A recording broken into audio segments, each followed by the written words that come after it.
Hello guys, இன்றைக்கி நம்ம சேனலில் என்ன பார்க்க போகிறோன்னா மேங்கோ ரைஸ் தான் பார்க்க போகிறோம். அதுக்கு முன்னாடி சேனல் இன்னும் சப்ஸ்கிரைப் பண்ணலைன்னா சப்ஸ்கிரைப் பண்ணிக்கோங்க. வாங்க வீடியோக்குள்ளே போகலாம். ஃபஸ்ட்டு உங்களுக்கு தேவையான மாங்காய் எடுத்து வச்சுக்கோங்க. அதுக்கப்புறம் மாங்காவை நல்லா துருவி வச்சுக்கோங்க. ஒரு கடாயில் எண்ணெய் ஊற்றிக்கிட்டு கடுகு, கடலைப்பருப்பு, உளுத்தம்பருப்பு, வேர்க்கடலை, பெருங்காயத்தூள், கருவேப்பிலை, உப்பு, அதுக்கப்புறம் நம்ம துருவி வச்சுருக்க மாங்காயை போட்டுக்கோங்க. அதுக்கப்புறம் கொஞ்சமாக மஞ்சத்தூள் ஆட் பண்ணிக்கோங்க. இது எல்லாத்தையும் சேர்த்து நல்லா வதக்கிக்கோங்க. அதுக்கப்புறம் ஒயிட் ரைஸ் ஆட் பண்ணிக்கோங்க.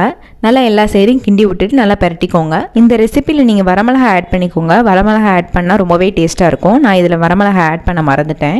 தாளிக்கும் போது கருவேப்பிலையோடு சேர்த்து வரமிளகா ஆட் பண்ணிக்கோங்க. அவ்வளோதான், ரொம்பவே ஈஸியான மேங்கோ ரைஸ் ரெடி ஆயிடுச்சு. இந்த ரெசிபி பிடிச்சிருந்தா லைக் பண்ணுங்கள், ஷேர் பண்ணுங்கள், கமெண்ட் பண்ணுங்கள். மறக்காமல் சேனலை சப்ஸ்கிரைப் பண்ணுங்கள்.